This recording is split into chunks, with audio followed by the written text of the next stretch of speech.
إن الحمد لله نحمده ونستعينه ونستغفره ونعوذ بالله من شرور أنفسنا وسيئات أعمالنا. من يهده الله فلا مضل له ومن يضلل فلا هادي له. وأشهد أن لا إله إلا الله وحده لا شريك له. وأشهد أن محمدا عبده ورسوله. يا أيها الذين آمنوا اتقوا الله حق تقاته ولا تموتن إلا وأنتم مسلمون. يا أيها الناس اتقوا ربكم الذي خلقكم من نفس واحدة وخلق منها زوجها وبث منهما رجالا كثيرا ونساء. واتقوا الله الذي تساءلون به والأرحام إن الله كان عليكم رقيبا. يا أيها الذين آمنوا اتقوا الله وقولوا قولا سديدا يصلح لكم أعمالكم ويغفر لكم ذنوبكم ومن يطع الله ورسوله فقد فاز فوزا عظيما. أما بعد فإن خير الحديث كتاب الله وخير الهدي هدي محمد صلى الله عليه وسلم وشر الأمور محدثاتها وكل محدثة بدعة وكل بدعة ضلالة وكل ضلالة في النار. قال الله سبحانه وتعالى في كلامه المجيد: أعوذ بالله من الشيطان الرجيم. وما كان لمؤمن ولا مؤمنة إذا قضى الله ورسوله أمرا أن يكون لهم الخيرة من أمرهم ومن يعص الله ورسوله فقد ضل ضلالا مبينا.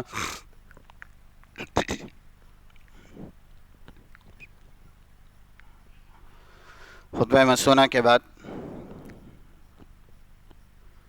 ایک مشہور ترین آیت کریمہ سورۃ الاحزاب کی 36 نمبر کی تلاوت کی گئی۔ قرآن اور حدیث کی روشنی میں مختصر سے وقت میں حالات کی مناسبت سے جس موضوع پر گفتگو کرنی ہے وہ ہے مثالی مسلم۔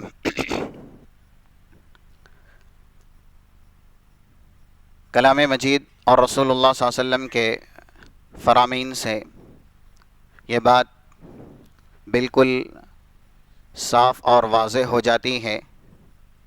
عمومی اعتبار سے ایک مسلم کس قدر اسلامی نہج پر چلنے والا، اسلامی اخلاق، اسلامی اقدار اس کی پیروی کرنے والا ہوتا ہے۔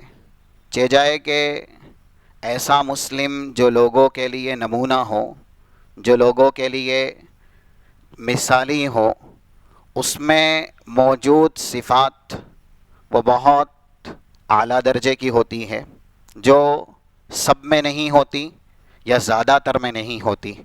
لیکن ایک عمومی مسلم جسے اللہ اور اس کے رسول نے مسلم قرار دیا ہے، وہ کیسا ہونا چاہیے، اس میں بنیادی کون سی خوبیاں ہونی چاہیے جس کی وجہ سے اسے کہا جا سکے کہ یہ مسلم ہے۔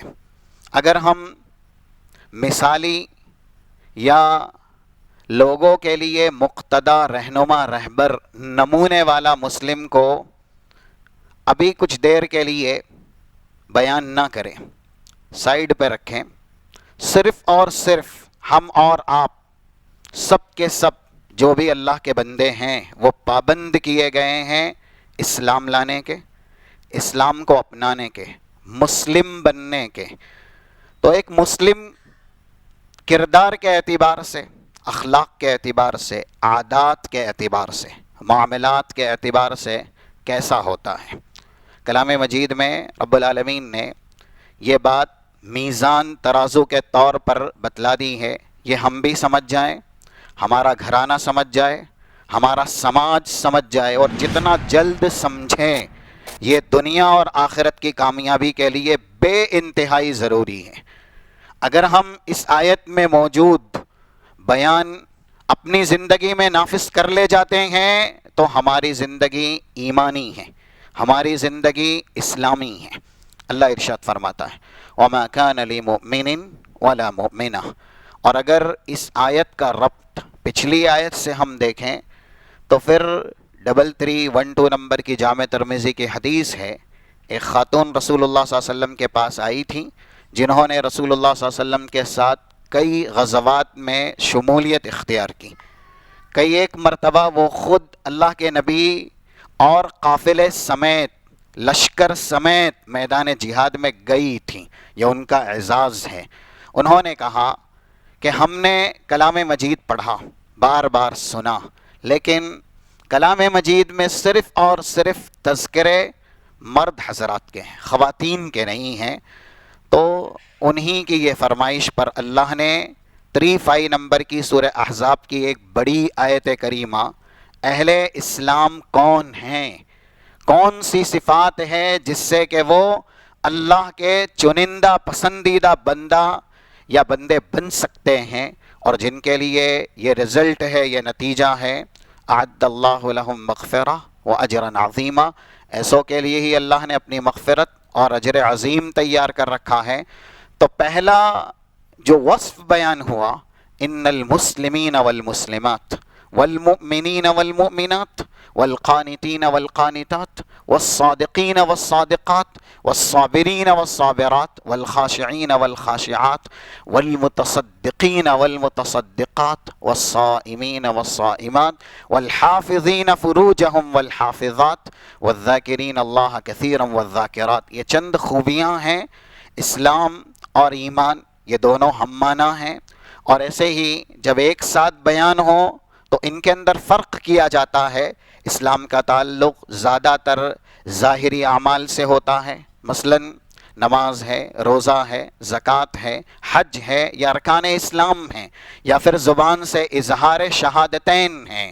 تو بظاہر جو بڑے بڑے اسلام کے ارکان ہیں ان کی پابندی کو اسلام کہا جاتا ہے، اور ایمان جن کا زیادہ تر تعلق انسان کے باطنی امور سے ہوتا ہے، اور انسان مومن تب کہلاتا ہے جب وہ ایمان کے ارکان پر پوری طرح اترتا ہے اور قلبی عبادات کو جیسے انجام دینا چاہیے اس طریقے سے انجام دیتا ہے۔ قلبی عبادات میں بڑی عبادت ہے اللہ کے لیے محبت کرنا، اللہ کے لیے کسی سے نفرت کرنا، یا ایسے ہی اللہ پر توکل کرنا، اور اسی طریقے سے رب العالمین سے لو لگانا یا اپنے آپ کو اللہ کے لیے مخلص بنانا، خالص کرنا، اخلاص جسے کہتے ہیں، یہ قلبی بنیادی عبادتیں ہیں۔ تو جب اسلام اور ایمان ایک ساتھ کلام مجید میں یا پھر احادیث رسول میں بیان ہو،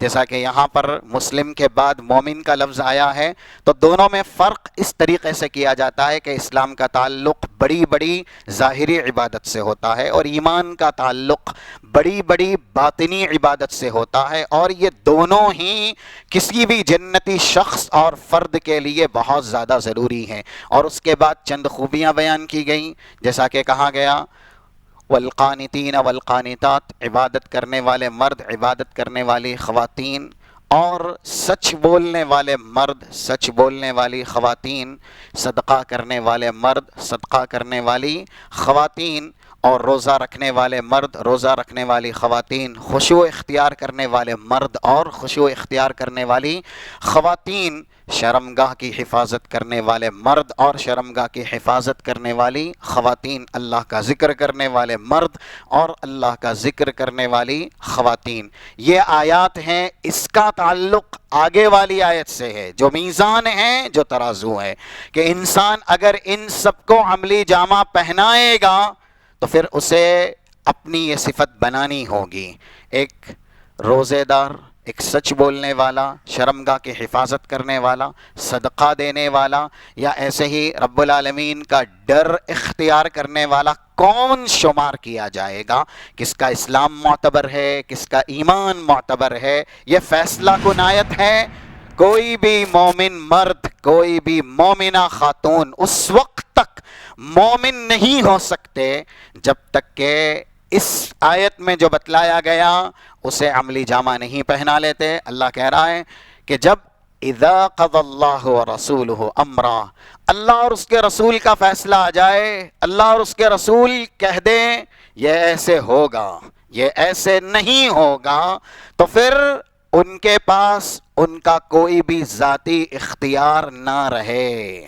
ہم اور آپ دنیا میں زیادہ تر چاہت کے اعتبار سے یا خواہش کے اعتبار سے دین اپناتے ہیں، دین فالو کرتے ہیں، آسانی سے جسے کر سکتے ہیں وہ ہم کرتے ہیں، جو ہمارے لیے شاق ہے، جو ہمارے لیے مشکل ہے، ہم اسے ترک کر دیتے ہیں۔ غالباً 85 نمبر کی آیت کا جو ٹکڑا ہے سورہ بقرہ کا، جس میں کہا گیا افتؤمنون ببعض الکتاب وتکفرون ببعض، اگر کوئی کچھ پر ایمان لاتا ہے اور کچھ کو چھوڑ دیتا ہے، جیسا کہ آج ہم اور آپ کی حالت ہے، نماز اللہ اور اس کے رسول کے مطابق ہم نے پڑھ لی، لیکن شادی کا مسئلہ آیا تو پھر والدین کے لاکھ اصرار پر، یا ایسے ہی جو ہمارے ناصحین ہیں، سمجھانے والے ہیں، دلالت کرنے والے ہیں، رہنمائی کرنے والے ہیں کہ اسلامی طریقے سے آپ شادی کریں، رشتہ آپ ایسا اختیار کریں جو دین پر ہی زیادہ محیط ہو، ہم کہتے ہیں نہیں، شادی ہمارے من سے یا ہمارے جذبے سے، ہمارے خواہش سے، ہماری پسند سے، ہم جسے چاہیں اپنی زوجیت میں لائیں، یا پھر جس طرز پہ چاہیں ہم اپنا نکاح کریں۔ یہاں پر کچھ ایسے بھی سامعین ہیں جن کے علاقوں میں یہ چیزیں زیادہ تر ہے کہ جب شادی کا وقت آتا ہے تو جو عمومی اہل اسلام ہے وہ چھوڑ دیجئے، جو رہنما ہیں، رہبر ہیں، ممبر رسول سے لوگوں کو نصیحت کرنے والے ہیں، وہ لوگ بھی شریعت کی خلاف ورزی میں پیش رہتے ہیں۔ جہاں جہیز سر عام لیا جاتا ہے، سودا کیا جاتا ہے، اپنے جو بھی خصائص ہیں، جو بھی خوبیاں ہیں، ان خوبیوں کو ایک انسان بیچتا ہے شادی کے نام پر۔ کوئی اگر وکیل ہے یا ایسے ہی ڈاکٹر ہے یا ایسے ہی عالم دین ہے تو بولی لگتی ہے نعوذ باللہ، یہ دیا جائے گا تب آپ کی لڑکی کو زوجیت میں ہم داخل کریں گے۔ تو نماز تو ہم نے رسول اللہ صلی اللہ علیہ وسلم کے طریقے کے مطابق پڑھی، لیکن دوسری طرف ہم کو یہ بھی بتلایا گیا کہ معاملات میں بھی اللہ نے جو کہا ہے، رسول اللہ نے جو کہا ہے، اور جب اللہ اور اس کے رسول کا فیصلہ آ جائے تو اپنا کوئی اختیار، اپنی طرف سے کوئی خواہش، اپنا کوئی جذبہ مداخل نہیں ہونا چاہیے۔ اگر یہ ہے میزان، یہ ہے ترازو اسلام کا، ایمان کا، اور اسلام اور ایمان کے مبادی ارکان کا، جن عبادات کو 35 نمبر کی آیات میں اللہ نے بیان کیا کہ روزہ رکھنے والے ہیں، شرمگاہ کی حفاظت کرنے والے ہیں، صدقہ اور خیرات کرنے والے ہیں، اللہ کا ڈر اختیار کرنے والے ہیں، یہ جملہ ارکان اسلام، ارکان ایمان پر عمل پیرا ہونے والے اگر اس آیت کو اپنائیں گے کہ جب ان کے فیصلے کے خلاف اللہ اور اس کے رسول کا فیصلہ آئے گا تو وہ اللہ اور اس کے رسول کے فیصلے کو ترجیح دیں گے، اپنے فیصلے کی یا اپنی منمانی اسے ترک کریں گے۔ اگر یہ ہوگا تو پھر ان کا ایمان اور ان کا اسلام معتبر ہے۔ دیکھیے آج کل انسان کچھ عبادات میں، مثلا روزہ ہے، ہم نے ویسے رکھا جیسے اللہ اور اس کے رسول نے بتایا، لیکن دوسری طرف ہم تاجر ہیں، ہم تجارت کرتے ہیں، ہماری تجارت کی اساس، ہماری تجارت کی بنیاد جھوٹ پر ہے، جبکہ اللہ اور اس کے رسول کا فیصلہ کیا ہے؟ یہ حدیثیں ہم نے بار بار سنی ہوئی ہیں، جیسا کہ الضب للامام احمد، یہ کتاب ہے 43 نمبر سے، اس میں صحیح حدیث ہے، ایکون المؤمن جبانا قال نعم، رسول اللہ صلی اللہ علیہ وسلم سے پوچھا گیا مومن بزدل ہو سکتا ہے؟ کہاں؟ ایکون المؤمن بخیلا، کیا مومن بخیل ہو سکتا ہے؟ قال نعم، ہاں۔ پھر کہا گیا ایکون المؤمن کذابا، کیا مومن جھوٹا ہو سکتا ہے؟ کہا نہیں، مومن جھوٹا نہیں ہو سکتا۔ آج یہ کیسے مومن ہیں، یہ کیسے صاحب اسلام ہیں جن کی تجارت کا محور و مرکز، دار و مدار جھوٹ پر ہے۔ ایک طرف جب روزے کی بات آئی تو انہوں نے روزہ رکھ لیا جیسا اللہ اور اس کے رسول نے کہا، یعنی جن عبادات میں ہم اور آپ اللہ اور اس کے رسول کی اطاعت کر سکتے ہیں وہاں ہم نے اطاعت کی۔ دوسری طرف جہاں اطاعت ہمارے لیے شاق ہے، جہاں اطاعت ہمارے لیے مشکل ہے، وہاں ہم نے اطاعت کے دامن کو جھاڑ دیا اور اطاعت سے گریز کر لیا، بغاوت کر لی۔ اسی لیے آپ دیکھیں زیادہ تر تاجرین جو تجارت کرتے ہیں وہ نہ جھوٹ سے بچتے ہیں، نہ مکر و فریب سے، دھوکہ سے بچتے ہیں، اور نہ ہی سودی معاملات سے بچتے ہیں۔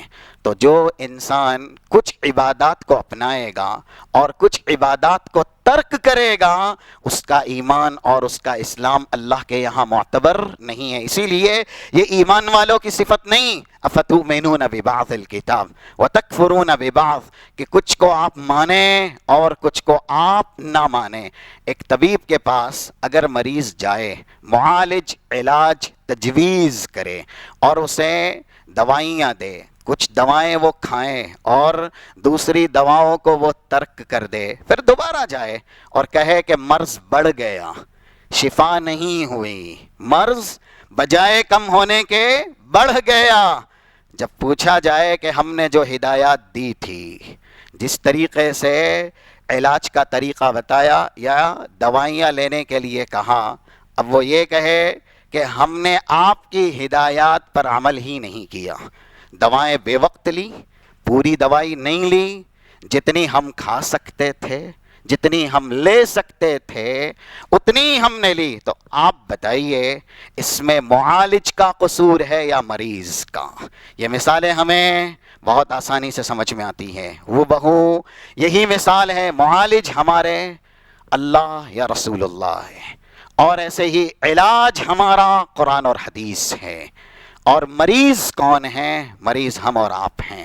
اگر ہم اور آپ شفا حاصل کرنا چاہتے ہیں قرآن اور حدیث سے، 82 نمبر کی مشہور آیت کا ٹکڑا ہے سورۃ الاسراء کا، وَنُنَزِّلُ مِنَ الْقُرْآنِ مَا هُوَ شِفَاءٌ، ہم نے قرآن کو شفا بنا کر کے نازل کیا۔ 57 58 سورہ یونس کی آیتیں، یا ایھا الناس قد جاءتکم موعظۃ من ربکم وشفاء لما فی الصدور، یہ نصیحت کا جام یا نصیحت کا ذخیرہ قرآن کی شکل میں ہم اور آپ کو دیا گیا، اس میں ہو بہو اللہ کہہ رہا ہے ظاہری باطنی جسمانی روحانی ہر مرض کی شفا موجود ہے، بس یہ کہ جو طریقہ بتایا جائے اس طریقے کو عملی جامہ پہنایا جائے۔ اگر معالج کے مطابق علاج نہیں کیا جائے گا تو پھر مرض بڑھتا گیا، جوں جوں دوا کی، یہ شعر صادق آئے گا۔ آج ہم اور آپ قرآن اور حدیث کے طریقے کو، اللہ اور اس کے رسول کی بتلائی ہوئی راہ کو جیسے اپنانا چاہیے ویسے نہیں اپناتے۔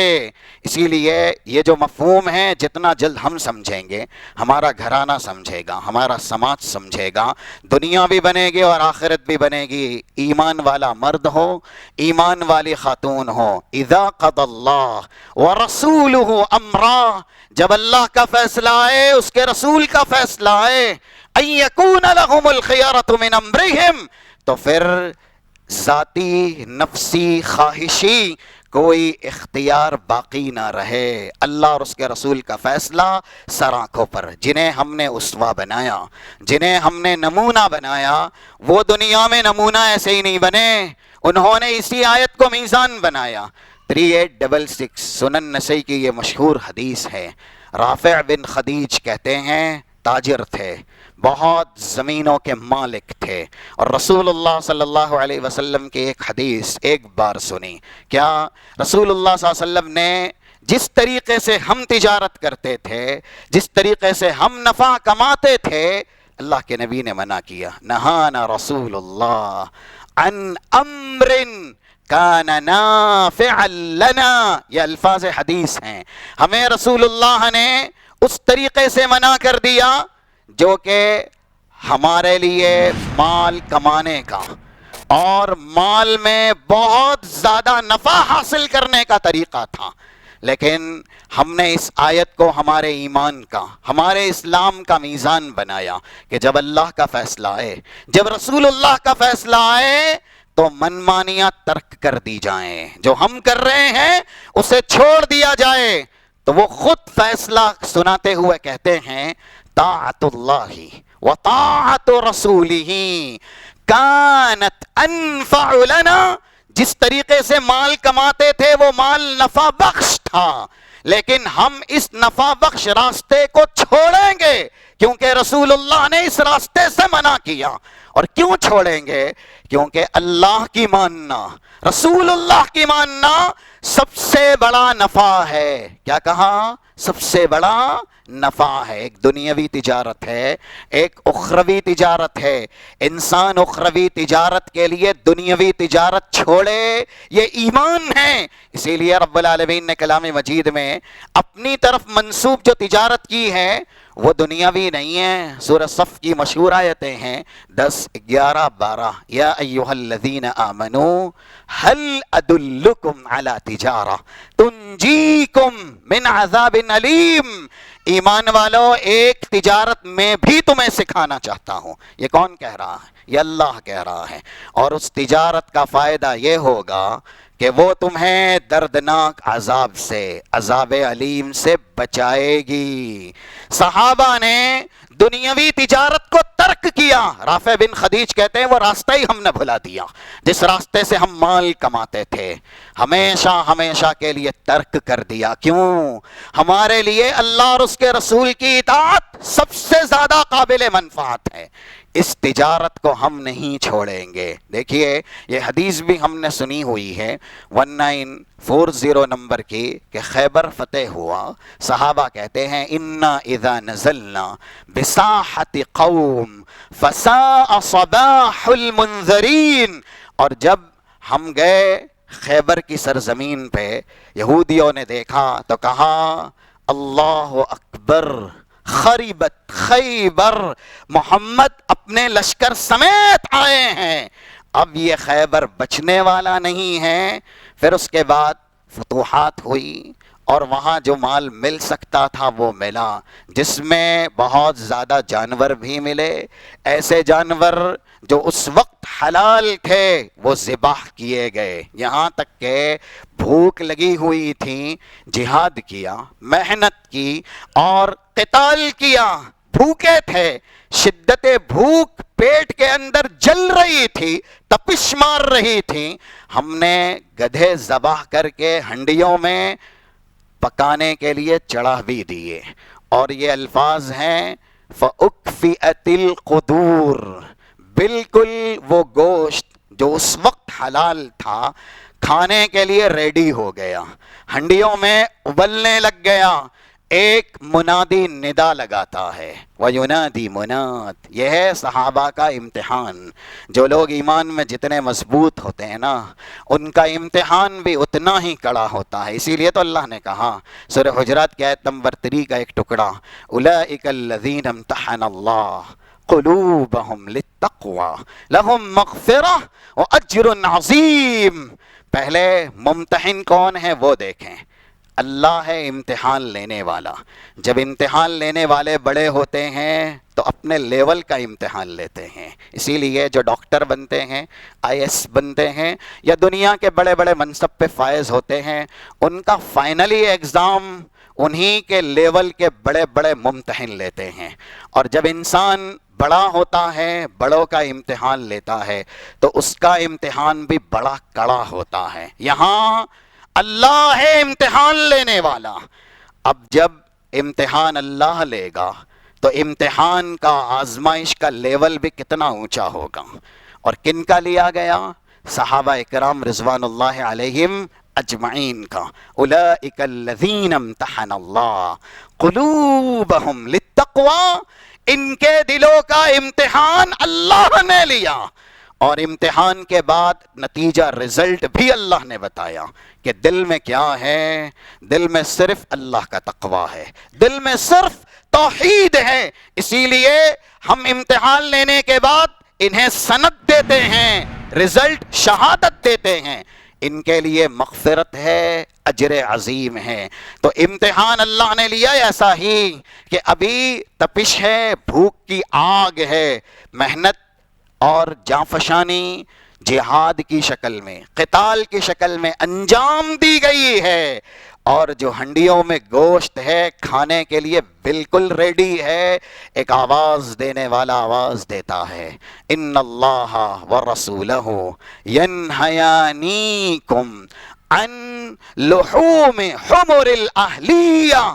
ابھی تک جو شہری گدھے تھے ان کا گوشت حلال تھا، لیکن اب سے اسی آن سے ان کا گوشت حرام قرار دیا گیا ہے، ان کا گوشت ابھی سے ہی حرام قرار دیا گیا۔ حرام کرنے والے کون؟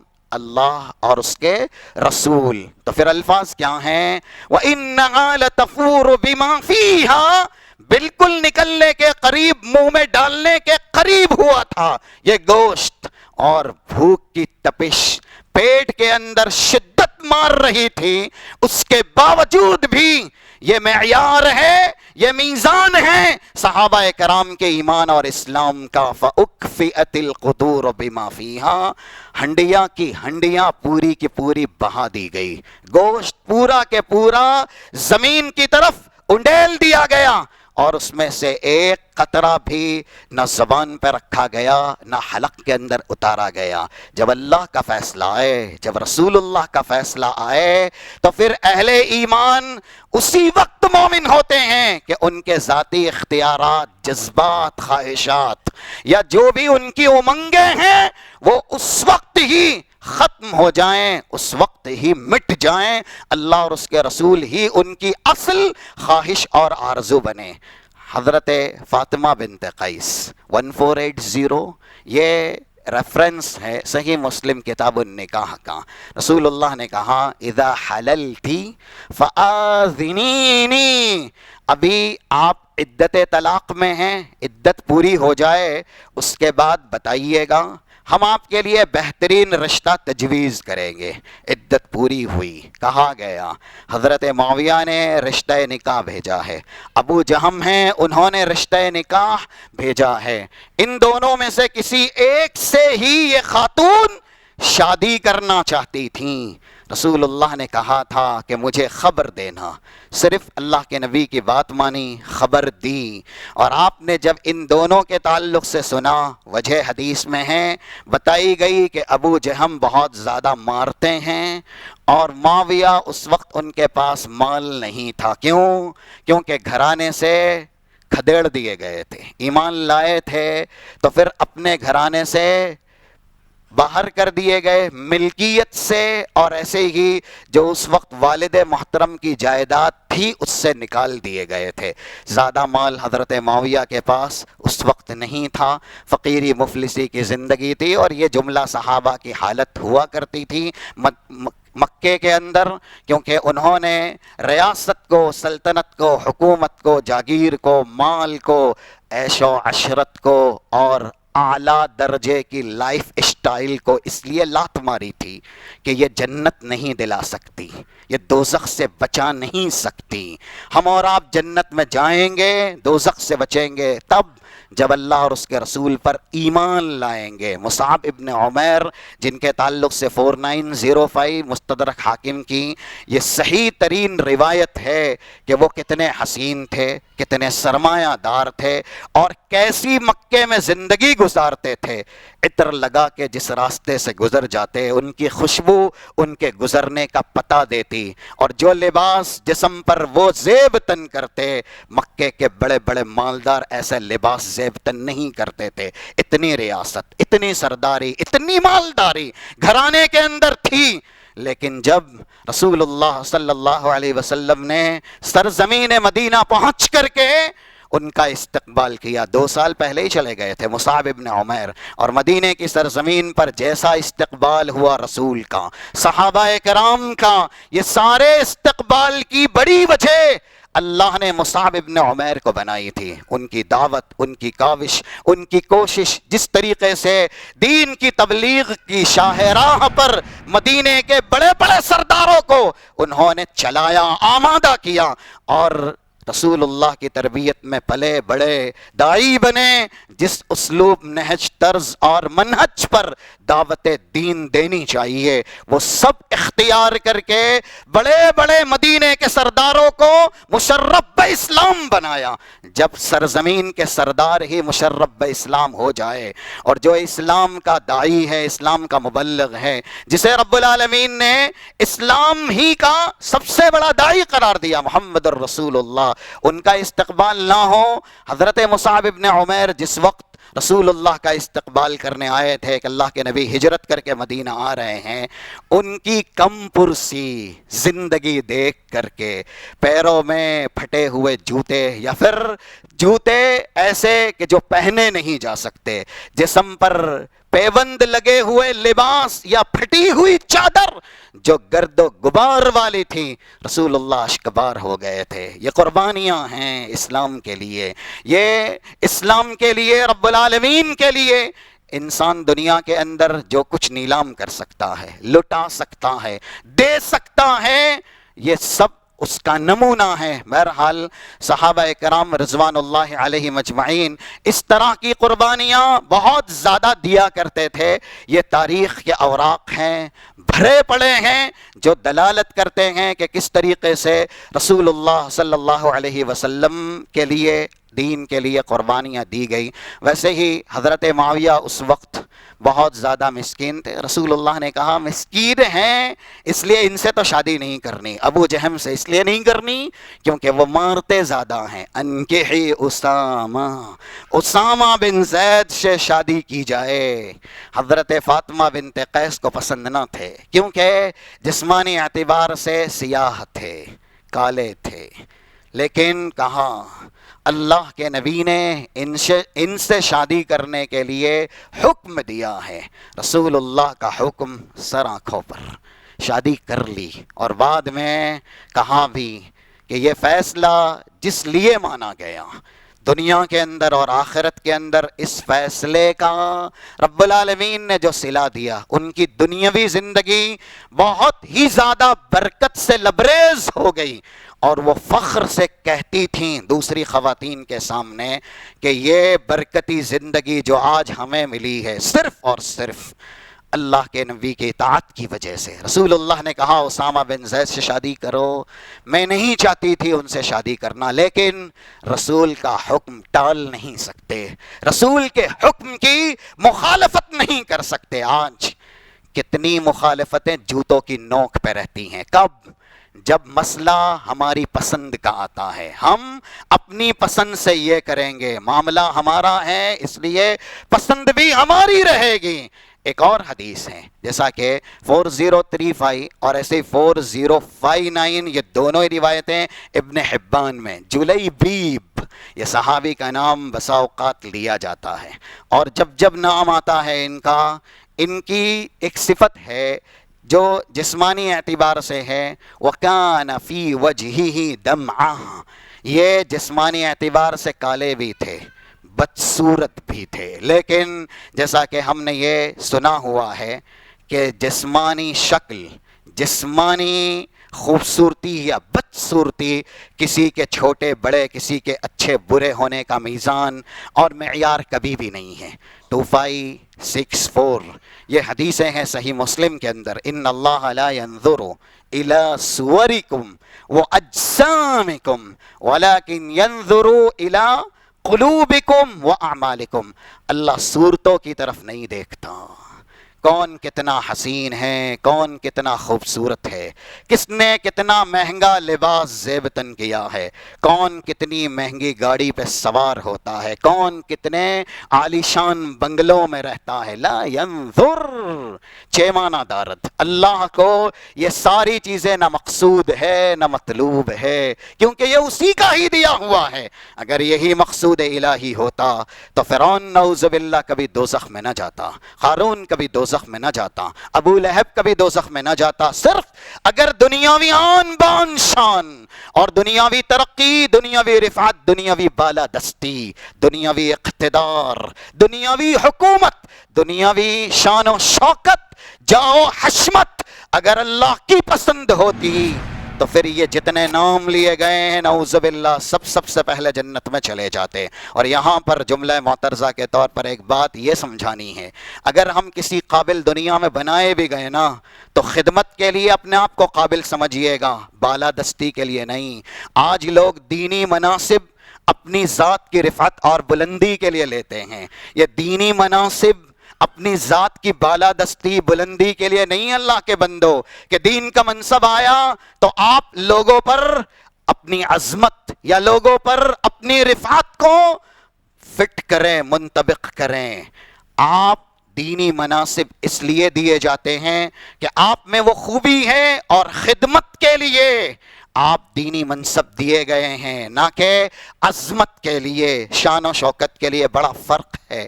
صحابہ نے دینی رفعت کو، دینی منصب کو محض خدمت کے لیے استعمال کیا۔ اور یہاں پر ایک دلیل، آج کل ان ساری جماعتوں کے بڑے بڑے جو بانی ہیں، مؤسس ہیں، یا ایسے ہی اس کے امیر بنے ہوئے ہیں، رئیس بنے ہوئے ہیں، انہی سے ہی وہ جماعت چل رہی ہے، ان کی بینک بیلنس دیکھیں، ان کی جائیداد دیکھیں، ان کی زمینیں دیکھیں۔ ہم نام لینا یہاں پر نہیں چاہتے، بہت سی دنیا کے اندر جماعتیں ہیں جو آج کل مختلف ناموں سے دنیا کے اندر اسلامی کارنامے اپنے زعم، اپنے خیش یا اپنے اعتقاد کے مطابق انجام دے رہی ہے۔ یہ جماعت، یہ جماعت، یہ جماعت، جو ان کے مؤسس ہیں وہ کبھی شروع میں عطر فروش رہے، یا ایسے ہی ان کے پاس کچھ نہیں تھا، مسجد کے مؤذن تھے، مسجد کی خدمت کرتے تھے، اور آج اتنی زمینیں ہیں کہ وہ خود دیکھ نہیں سکتے ہیں۔ تا حد نگاہ تو یہ منصب خدمت کے لیے ہے، یہ منصب رفعت اور بلندی کے لیے نہیں۔ جو سب سے بڑا دین کا حاکم، علمبردار، یا ایسے ہی دین کے منصب پر اللہ کی طرف سے فائز کیا گیا، ان کے تعلق سے سنیے، جامع ترمذی کی یہ حدیث دلالت کرے گی 1214 1214 نمبر کی، توفی رسول اللہ ودرعہ مرہونۃ عند یہودی ب30 ساعا من شعیر، 30 ساع شعیر یعنی جو 30 ساع جو کی خاطر کھانے کے، یہ جو تقریباً 1 سا 2.5 کلو کا ہوتا ہے۔ آپ احتساب یا حساب کر لیجئے گا، 30 ساع جو کے بدلے رسول اللہ کی زرہ جو جنگوں میں آپ پہنا کرتے تھے، آپ نے ایک یہودی کے یہاں رہن پہ رکھا، لو بھائی ہماری زرہ ہے، ہم آپ کے پاس سے قرض لینا چاہتے ہیں۔ وہ قرض کیا ہے؟ دینار کا ہے۔ وہ قرض کیا ہے؟ درہم کا ہے۔ آج چھوٹی چھوٹی جماعتوں کے جو رئیس ہیں نا، یا پھر کسی فاؤنڈیشن کے جو مالک بنے ہوئے ہیں، کسی اسکول کے آنر بنے ہوئے ہیں، آپ بینک بیلنس دیکھ لیجئے ان کا، یا ان کی جائیداد دیکھ لیجئے۔ ہم یہ نہیں کہتے یہ نہیں ہونا چاہیے، لیکن اگر یہ دین کے منصب سے ہوا ہے تو پھر اس کا صلہ دنیا اور آخرت کے اندر بڑا ہی خوفناک ہے، بڑا ہی خطرناک ہے۔ جو لوگ دین کو دنیا کے لیے استعمال کرتے ہیں وہ دنیا اور آخرت دونوں کے اندر ذلیل کیے جائیں گے۔ رسول اللہ صلی اللہ علیہ وسلم، آج ہم اور آپ بھی انہی کی وجہ سے مشرف باسلام ہیں۔ تا قیامت جو بھی اسلام لائے گا، اسلام قبول کرے گا، وہ مرہون منت ہے رسول اللہ صلی اللہ علیہ وسلم کے احسان کا۔ آپ نے اسلامی تبلیغ کے لیے جو بھی کاوشیں، جو بھی قربانیاں انجام دی ہے ان سب کا مرہون منت ہے۔ رسول نہ ہوتے صحابہ نہ ہوتے، صحابہ نہ ہوتے صحابہ کے شاگردان نہ ہوتے، صحابہ کے شاگردان نہ ہوتے تو پھر جو بڑے بڑے علماء ربانی آئے، محدثین آئے، جن کی کتابیں آج تک تا قیامت اسلام کے لیے رہنمائی کا سب سے بڑا ذریعہ ہے، وہ ساری کتابیں، وہ سارے اقوال سب دنیا کے سامنے نمودار نہ ہوتے۔ بہرحال رسول اللہ صلی اللہ علیہ وسلم کا مقام کسی سے پوشیدہ نہیں۔ صرف 30 سا جو کے لیے آپ نے اپنی زرع یہودیوں کے یہاں بطور قرض رکھی، بطور رہن رکھی، اور کہا بھائی کھانے کے لیے گھر میں کچھ نہیں ہے، کھانے کے لیے جو چاہیے، اس کے بدلے یہ زرع تم اپنے پاس رہن رکھو، اگر یہ 30 سا تم کو لوٹائے نہیں گئے تو اس زرع کی قیمت کئی سو سا ہے، اسے رکھ لینا۔ یہ اللہ کے نبی صلی اللہ علیہ وسلم کا معاملہ ہے۔ مومن مسلم کسی سے معاملہ کیسے کرے؟ آج صرف ایک صفت پر پورے اہل اسلام کو آپ ہم کیا ناپا جائے، تولا جائے تو زیادہ تر وہ اس صفت پر منطبق نہیں ہے۔ اسلام کی بنیادی صفت ہے سچائی، صداقت، جیسا کہ شروع میں ابھی ہم نے سنا، مومن سب کچھ ہو سکتا ہے لیکن مومن جھوٹا نہیں ہو سکتا۔ آج کون کہہ سکتا ہے کہ میں نے جھوٹ نہیں بولا؟ میں جھوٹ نہیں بولتا ہوں۔ ایک ہی صفت اسلام کی، صداقت۔ اور یہ آیت جو ہر خطبہ مسنونہ میں جمعہ کے خطبے سمیت پڑھی جاتی ہیں، 7071 جو سورہ احزاب کے اخیر کی، یا ایھا الذین آمنوا اتقوا اللہ وقولوا قولا سدیدا، ایمان والو اللہ کا تقوی اختیار کرو۔ متقی کب بن سکتے ہو؟ جب سچی بات کرو گے، راست باز بنو گے، گفتار میں کردار میں سچے رہو گے۔ آج ہمارا گفتار سچا ہو سکتا ہے لیکن کردار تو زیادہ تر گفتار کی مخالفت کرتا ہے۔ جو ہم کہتے ہیں وہ کرتے نہیں، اس سے بڑی منافقت کچھ نہیں، اس سے بڑا جھوٹ کوئی نہیں۔ اور زبان سے بھی دروغ گوئی، سچ کبھی کبھی بول لیا، کم بول لیا۔ زیادہ تر ہم کیا بولتے ہیں؟ جھوٹ بولتے ہیں۔ اور ہم تذکرے کرتے ہیں عبد الرحمن ابن عوف کے کہ تجارت میں یہ منافع، یہ منافع، یہ منافع، محض ازواج مطہرات کے لیے۔ سیر اعلام النبلاء پڑھیے، ان کی جو تاریخ یا حیات زندگی بیان کی گئی، امام ذہبی نے رسول اللہ کی بیویاں اللہ کے نبی صلی اللہ علیہ وسلم کی وفات کے بعد جو بھی باحیات تھیں، ان کے اخراجات کے لیے آج کے وقت میں جو دینار عبد الرحمن ابن عوف نے وقف کیے تھے، کئی کروڑ تھے، کئی کروڑ روپے بنتے ہیں۔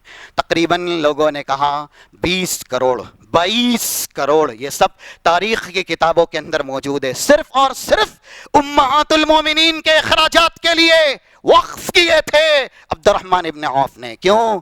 ماؤں کا خیال کرنا چاہیے۔ اور یہ مائیں صرف مائیں نہیں ہیں، یہ مائیں رسول اللہ صلی اللہ علیہ وسلم کی ازواج مطہرات ہیں۔ تو ہماری کتنی مائیں صرف ایک ام المومنین پر قربان، یہ صحابہ کرام تھے۔ پھر ہم کہتے ہیں اتنا اللہ نے انہیں دیا، اتنی برکت ہوئی، لیکن یہ ایسے نہیں۔ بلا کے لوگوں کو کہا جو لوگ پوچھنا چاہتے تھے یا پھر ان کی طرح بڑے تاجر بننا چاہتے تھے، کیا خوبی ہے کہ آپ کو اتنا دیا گیا؟ پہلی خوبی، کبھی بھی زبان سے جھوٹ نہیں بولا، کبھی بھی زبان سے جھوٹ نہیں بولا۔ جو بھی تاجر ہیں، جو بھی تجارت کرتے ہیں، اپنائیے اس اصول کو۔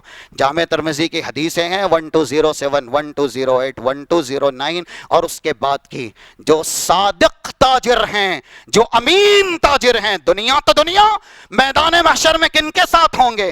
نبیوں کے ساتھ، صدیقین کے ساتھ، شہداء کے ساتھ۔ یہ صحیح حدیثیں ہیں۔ تو پہلی خوبی لوگوں کو بتلایا، کبھی جھوٹ نہیں بولا۔ اور دوسری خوبی ایسے ہی کبھی بھی تجارت کی خوبیاں چھپائی نہیں۔ آج انسان سب سے زیادہ کوشش کرتا ہے میری ترقی کا راز فاش نہیں ہونا چاہیے۔ تقدیر ہماری پہلے سے طے کر دی گئی ہے۔ احسان کریں گے تو وہ محسن سب سے زیادہ احسان کرے گا۔ وَأَحْسِنُوا إِنَّ اللَّهَ يُحِبُّ الْمُحْسِنِينَ۔ لوگوں کو بتلاتے تھے تجارت ایسے کرو، اس طریقے سے تجارت ہوتی ہے۔ آج ہم ہمارے اپنے سگے خونی بھائی کو تجارت کا راز نہیں بتلانا چاہتے ہیں، باتیں دوسری طرف جائیں گی۔ بہرحال ایک خوبی اسلام کی صداقت کی آج اگر اس پر لوگوں کو اکٹھا کیا جائے تو شاید زیادہ تر مسلم مومن جو بھی دعویٰ کرتے ہیں، علماء ہوں عوام ہوں، وہ ایک خوبی پر منطبق نہیں ہو سکتے۔ یہ ہے آج کے ایمان، آج کے اسلام کی سچائی۔ تو رسول اللہ صلی اللہ علیہ وسلم نے جو معاملہ لوگوں کے ساتھ کیا، یہودی سے آپ نے قرض لیا، کیا حضرت عثمان داماد نہیں تھے؟ عبد الرحمن ابن عوف جانثار نہیں تھے؟ ان سے آپ نہیں لے سکتے تھے؟ بتلایا دین کو خدمت کے لیے استعمال کرنا ہے، منصب کے لیے نہیں، عظمت کے لیے نہیں، ذاتی ضروریات کے لیے نہیں۔ رسول دینے والے تھے، ان سب کو رسول نے دیا ہے، نہ کہ رسول نے کبھی ان سے لیا ہے۔ اور آپ نے یہ بھی ثابت کیا کہ اگر دنیا میں انسان کو بڑا بننا ہے تو پھر دنیا کو کم سے کم حاصل کیا جائے۔ اور یہ بھی ہے کہ جو دین کے بڑے علم بردار ہوتے ہیں دنیا کی طرف نہیں بھاگتے، دنیا آتی ہے ان کے پاس، وہ دنیا کی طرف نہیں جاتے۔ رسول اللہ سب سے بڑے دین کے علم بردار تھے، آپ کو جو دنیا دی گئی، آپ کبھی دنیا کی طرف نہیں بھاگے۔ اگر زیادہ دنیا آپ کے پاس ہوتی تو نعوذ باللہ تہمت لگا سکتے تھے لگانے والے کہ رسول اللہ نے دین کا نام لے کر کے لوگوں سے دنیا حاصل کی ہے۔ بہت زیادہ ان سب واقعات کے اندر ہم اور آپ کے لیے عبرت نصیحت ہے۔ تو یہ عنوان مثالی مسلم انشاءاللہ آئندہ آپ کے سامنے بیان کیا جائے گا۔ کامن نارمل جو مسلم ہیں ان کی یہ سب صفات ہیں جو کلام مجید کے اندر اللہ نے بیان کی ہے۔ رب العالمین ہمیں قرآن اور حدیث کی باتیں سیکھنے، سمجھنے اور اسے عملی جامہ پہنانے کی توفیق و سعادت نصیب فرمائے۔ اللہم ارنا الحق حقا وارزقنا اتباعہ وارنا الباطل باطلا وارزقنا اجتنابہ، آمین۔ صلی اللہ علی نبینا محمد وعلی آلہ وصحبہ اجمعین۔